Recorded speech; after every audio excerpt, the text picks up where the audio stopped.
So we're at Dragonmeet here with Mike Mason, the head of the many tentacled world of Cthulhu. I was trying to think of can we do High Priest? No, you probably have had that a couple of 100,000 times. He's currently putting on some latex gloves here because he's about to do a signing, and not because something's gone wrong in our interview already. How are you doing? I'm doing fine, thank you. Yes. I'm rubber gloved up, and I've got my mask on and ready to sign some books and interact with a lot of people at Dragonmeet. So it's great to be here. Yeah, it's packed, isn't it? It is. It's really busy, and it's great to see because you never quite know in this. Where we are currently, whether many people would show up, but a lot of people have shown up. They're all wearing masks. They're all washing their hands. It's all good, So I think it feels, the environment feels safe, and the show feels like a regular gaming show, which is perfect, really. Yeah, it's very good. So, shall we do? Because you've got Rivers of London. The Call of Cthulhu, not Call of Cthulhu, Rivers of London. It's the Rivers of London just RPG. Rivers of London RPG. Sorry. That's right. Yeah. And sorry, are you running that? So I'm Lynne Hardy is the line editor for the Rivers of London RPG. So it's really her baby. My role is really supporting Lynne in that sense. So Lynne needs a hand or some advice. I'm there to kind of help. But predominantly my kind of official work on the project has been a bit of a sounding board, but also doing an edit of the kind of the final draft text, which has been developed and written by Paul Frick, Lynne herself, and we have a range of other writers who have contributed various sections of it. So I guess what I'm doing is I'm that kind of new pair of eyes on the whole thing that's been brought together. So you've probably got a good perspective on what it's going to feel like? Yeah, absolutely, It's I would say this, but I think it's pretty cool. Obviously, the game is entirely, based on the really popular novels by Ben Aronovich, and what's great about the game and reading it is obviously, I've read those novels as well, and I was a fan already, and so I'm reading the book, and I'm trying to, does it feel like Rivers of London? Does it feel like the novels? And I can genuinely sort of feel it does, the way that the game has been kind of delivered is that obviously if you're an existing gamer, you're a role player, it's going to be very easy to pick up. You'll get it straight away. It's a kind of a based off the basic role-play system of Chaosium and Call of Cthulhu 7th edition particularly, but it's not. It is its own thing. It's its own variation on that. But it's been set and designed that it's a very accessible intro level to that kind of system, because obviously we're aware that Rivers of London have got many fans around the world, and clearly not all of them are existing role players or gamers. So we wanted a system that was easily accessible to those people who wanted to give it a try. They're into Rivers of London. Here's a game about a thing they love, and we wanted to make it accessible and at an appropriate entry level. So it services that need, but equally there's enough depth in there for your existing player to kind of feel that it's not dumbed down for them either. It's a good balancing act is what I'm finding, and you've got lots of little kind of little things coming out of the novels, and there's I was reading there's a bit about the ghost sniffing dogs and all that kind of stuff, and the talking foxes and all good stuff is all these little things are in there, and. It's fun to read. It's a really nice kind of elegant version of the BRP system. So I think it's pretty cool. So I hope people will agree. So. it does look really good. I mean, I was saying to you on the walk over to this slightly quieter area. We hope that I've sort of come back to Call of Cthulhu myself as it's kind of the place that I started with role playing, and I've had a little journey through the OSR, and now I'm back here. I'm playing the solo books. I've got the 2-player book ready to go. I've got Lynne's excellent Script Scratch, Yep. which I started running with the group, but we all had babies in our arms at the time, so it's great. So what can you tell us? What's coming next? Yeah, sure. Well, for we've just put out in PDF. The Cults of Cthulhu book, which is a book that has been written by Chris Lackey of the H.P. Lovecraft Literary Podcast, and myself. So we kind of have written that together, and that's a book which is all about the Cthulhu cult. So there's a lot of background material, a lot of information about different types of Cthulhu cult, all of which can be. You can take the Cthulhu out and apply it to Hastur or Shub-Niggurath or whatever mythos entity you like. A lot of it is obviously very transferable, but we focus down on Cthulhu, and in the back of the book there are three, quite I'd say good size, not short, three scenarios that kind of feature different iterations of a Cthulhu cult in some cases, and so partly I wanted to kind of keep the focus on Cthulhu in the book, although it's transferable to other entities as you like, because the game is called Call of Cthulhu, so it felt like it was kind of cool to have a book on Cthulhu, because it's one of the strange things in the Call of Cthulhu game. Cthulhu itself doesn't pop up that much in scenarios, so it's nice to have him appear once in a while and to give him a book all to his own self. Every game of Call of Cthulhu is one hour long because Cthulhu turns up in an hour. Exactly, yeah. And everyone says, "Oh, we shouldn't have called him." Exactly. So that's just coming PDF. So the print copy will be obviously following in the new year.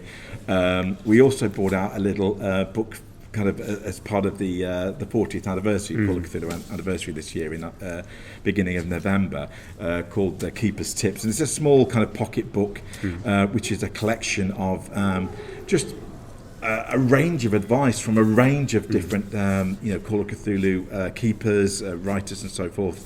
From people like Scott David Alowski, who've been writing since the 1980s, to people like Becca Scott, who's running games online on YouTube, and so we've got a real wide perspective of in terms of experience as well, but all kind of sharing their kind of anecdotes and tips that they would want to pass on to the person next to them who's about to run a game, kind of thing. So that's a nice kind of little pocket book, and again the print editions of that will be in our warehouses relatively soon. But in terms of what I'm currently working on, when I'm not looking at Rivers of London at this precise time, my time has been taken up by updating and developing a new edition of previously it was called Arkham Unveiled, and then it became H.P. Lovecraft's Arkham, and so a new 7th edition updated version of the Arkham, the town of Arkham, based on out of Lovecraft's original stories, and so that's a greatly expanded version based off the originals. We have the town plan, the locations mapped to who lives where, what businesses are there, what evil secrets does this person have, what is Danny O'Banion's gangster mob up to, that kind of thing. So you've got this very vibrant setting basically of the town of Arkham, where you can obviously set scenarios, use it as a campaign basis, and so forth. So I'm kind of getting well into doing that at the moment, and then following that, obviously I'll be then looking to do a similar kind of job on some of the harder to get old books, like the Kingsport book and the Escape from Innsmouth and Dunwich. And if you kind of bundle that all together in the kind of the sense of it being the kind of the Miskatonic Valley area, you've also obviously we'll look, although there is a sizable chunk of the Arkham book is about Miskatonic University. Obviously, we're looking to redevelop the book that is just about Miskatonic, with all the detail and secrets and plots and scenarios.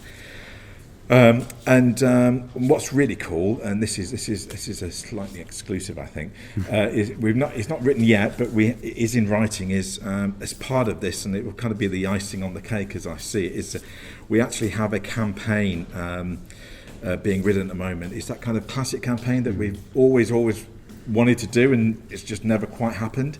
But that one where you start as freshman students at Miskatonic. Oh, interesting. And you go year by year, and then you carry on, and you've got this kind of grand Miskatonic Valley campaign where you start off as a spotty 18-year-old or whatever, and at some point, if you've survived, you've met the challenges around the. This is College of Cthulhu. Effectively, yeah. So that's really cool, and we've got Sam Johnston and some other friends are working on that. And Sam obviously is the guy who did the original kind of what's considered as the prime version of the Miskatonic sourcebook back in the day. So Sam's come back into the fold and is working that with some other guys to make that into a reality. And in theory, my job is making sure this all meshes with the sourcebooks I'm writing and so on. So it's a fascinating job, because obviously I'm going to go back to the Lovecraft's original stories and to when exactly did the Whisper in Darkness take place, and what year did this happen, and trying to put our what effect would be I guess Chaosium's version of this material and settings, because obviously there's various permutations, and other fiction writers have taken it in their own direction, but we're trying to get a game sense, and obviously with games you need things kind of nailed down a little bit to give people a context. So that's kind of what I'm doing. But the other kind of really exciting thing that we're looking to really push on for next year is Cthulhu by Gaslight. We've had Keris MacDonald, who's been working on putting together the core kind of Gaslight books, and we're going to be doing, rather than a single supplement, we're actually going to be putting out a player's Gaslight book and a keeper's Gaslight book. So the player's book will contain character generation. It will have the kind of the basic Call of Cthulhu rules. So if you want to get into Gaslight, if that's your thing, you don't necessarily need to buy the standard Call of Cthulhu rulebook to be able to play this. You can pick up the first Gaslight book and be able to play. And obviously, if you want to, all the bells and whistles, you can obviously, pick up the rulebook later on. But there's enough for you to actually, just get in and start playing it. And obviously, the keeper book is the scenarios and what's going on with Cthulhu in the Victorian England period kind of thing. So they are. They're more or less written, so they're really just now waiting to go into kind of editorial development and artwork and so forth. And we're going to be following it up with the Curse of Seven campaign, which is something we've never done before, which is a full proper Gaslight campaign. Wow! And that's really cool. I play tested that a little while back, and it's really, really cool. And particularly the head person on that has been Penelope Love, who long-time Call of Cthulhu players and will know, Penelope was heavily involved in the Orient Express and so forth, and alongside her partner Mark Morrison, so they've all played a role in this. So that'll be very exciting to get out as well. So they're aside from Rivers of London, that's quite cool coming out next year. We've got apart from this one, we've got that one, and we hopefully we've got Gaslight coming out. No, we've got 400 Cthulhu books happening next year. Incredible. So that's really what's eating all my time, really. Well, thank you so much. I think I best let you go back to sign some books. Thank you. It was lovely to chat. Thank you. Cheers. Thank you. Bye. Hello. Hello. So I'm here with the wonderful Lynne Hardy, line editor at Chaosium, amongst other things. Is that right? Amongst other things, yes. I am the associate editor for the Call of Cthulhu line, and I am the line editor for the upcoming Rivers of London, the role-playing game. Shall we talk about it? Should we just go straight in? Yeah, let's do that. Yeah. Okay. So London, it has some rivers. I guess that's what the game's about, right? Yeah, pretty much. Yeah. For those who aren't familiar, Rivers of London is a series of novels by Ben Uranovich, and it's urban fantasy, and it's basically a police procedural meet magic. So you have this institution in London called the Folly, and they're magic police, and it's all to do with investigating crimes with a twist, and the weird and the wonderful sort of like overlaid on our urban reality. Very good. And we're using a basic role-playing system, aren't we, here? Yes, we've Paul Fricker, who was the co-author of Call of Cthulhu 7th edition. I wanted him as my lead game designer, and I managed to get him, which was wonderful. So yes, he's taken Call of Cthulhu 7th edition and he's streamlined it and refined it, because what we'd like to do is we'd like to bring the people who love Ben's novels into role playing. Yeah. So we're trying to appeal to people who maybe haven't gamed before but are familiar with the books, as well as, providing some new material for people who like BRP and have been with us for a while now. I think Chaosium has a niche of maybe being like, I would call it like quite cozy RPGs. Do you think that's fair? I think this is maybe an example of it as well. I mean, I love my cozy murder mysteries, and I think Rivers goes in nicely with that. Although Ben does have a certain sector of his fans who have to have a grisly, gruesome murder per book, right, and that makes that keeps them nice and happy. So you do have that, but that fits very well with Call of Cthulhu, because I'm not sure you could really call Call of Cthulhu particularly cozy. I feel until things go wrong. Yeah, well, yes. It simulates quite a lot of cozy things, like fixing the car. Reading a good book in the library, yes. Going to the library, it simulates some quite nice. We've got nice things up until it goes wrong.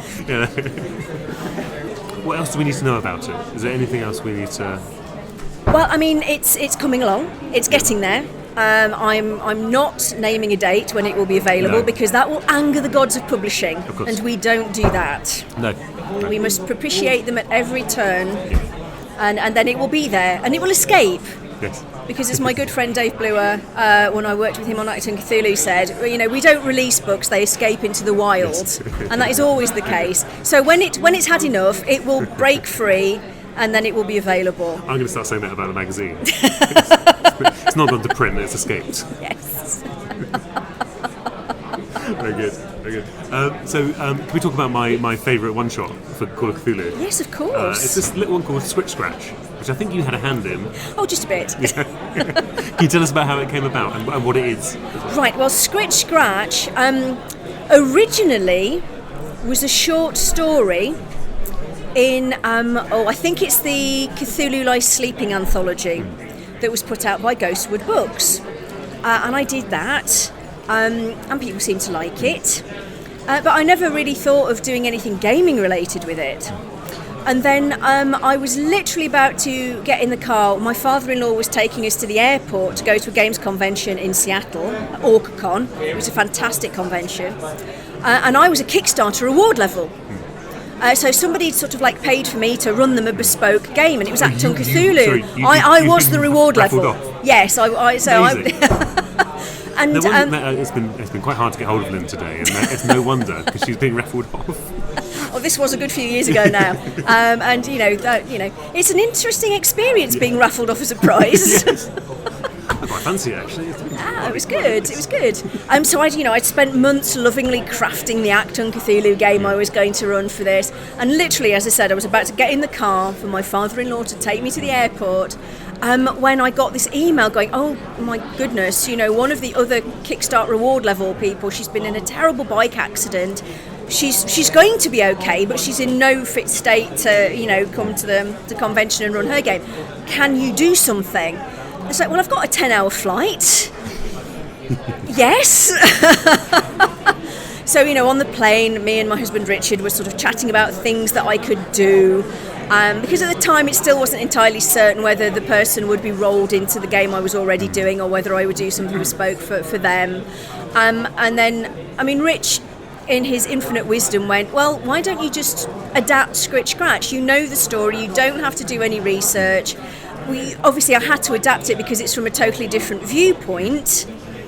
And then it was the idea of, our friend had worked on a Fly on the Wall TV show, and it's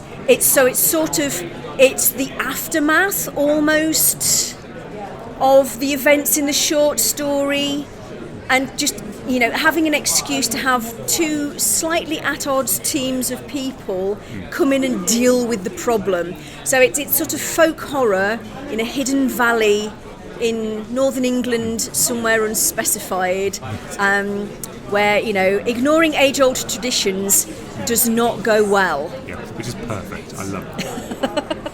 Absolutely love it. Yes, I've run it, as I've said to you, I've run 3/4 of it because of interruptions because of babies and stuff. But it's interesting. Like it's got some lightness to it. It's very quick to run, very quick to set up. And then what you're doing, because it's a modern day setting, it's sort of satirical, more or less, because there's this whole bit about when you see some of the muckiness of certain places, the TV crew is very excited, and the cleanup crew is probably less excited, and there's all this sort of back and forth about that. So yeah, that's wonderful. Thank you. So. I'm a bit worried about spoiling it now. Do you know what I mean? I think we probably ought to. If you want to turn off now, if you haven't read it or played it, hit fast forward. Yes, we're giving you I'm going to count down from 3, and then I'm going to spoil it.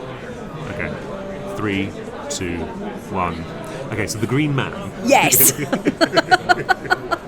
It's just like a great bit of folklore, and the way it was sort of. Inveigled into the mythos and stuff like that, and as a representation of that, it does something nice, because I like English folklore a great deal, or British folklore, and it's nice to do that thing of connecting like the mythos world and classic British stuff. So did you think about that? I know you had a whole 10 hours to do it. I had a whole 10 hours, and I had my iPad with my copy of the Old Malleus Monstrorum on it, and I'm flicking through trying to find a low-level mythos creature that could pop up. Yeah. So it's like, Green Man. Version of Nyarlathotep, that's absolutely perfect. That's exactly who I need, and it tied into the whole British folk horror thing. It's like, yes, that's because sometimes these things sort of wander over and tap you on the shoulder and go, "Hello, I'm here. It's me. Do it, sort it out." So that's why it was the Green Man, and it just fitted. And you can, with the church and the symbology and the carvings and all of that. So of course I ran it for the convention, and it went swimmingly, far better than the game I'd spent months planning and toiling over, as these things often do. And then a couple of years ago, it was a case of, all right, we need something for Free RPG Day. Lynne, write it up. Because I'd been running it at conventions, but it had never been formally written down. Yes.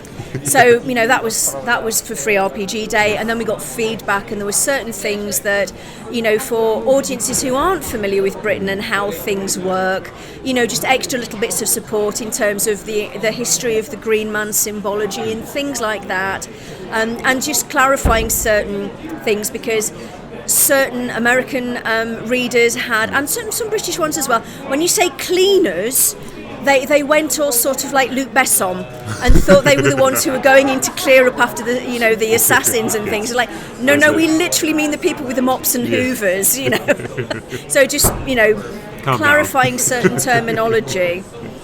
Yeah, I like that a lot. I like the idea that, yes, that they're expecting to be like a wet team, or something. Do you know what I mean? Just like incredible. I guess we'll leave Scratch there, because I don't want to spoil too much more, because I just want to talk to you about individual aspects of it, which will just be spoilers, and I'll just say, they're great, I love them. So we'll leave that there. But what's coming up, apart from Rivers of London, is there anything else you're working on that you want to promote? Yes, well, the next thing for me to finish off once Rivers of London is put to bed, or rather has escaped into the wild, is Regency Cthulhu. Oh, okay. So, I have loved Pride and Prejudice for years.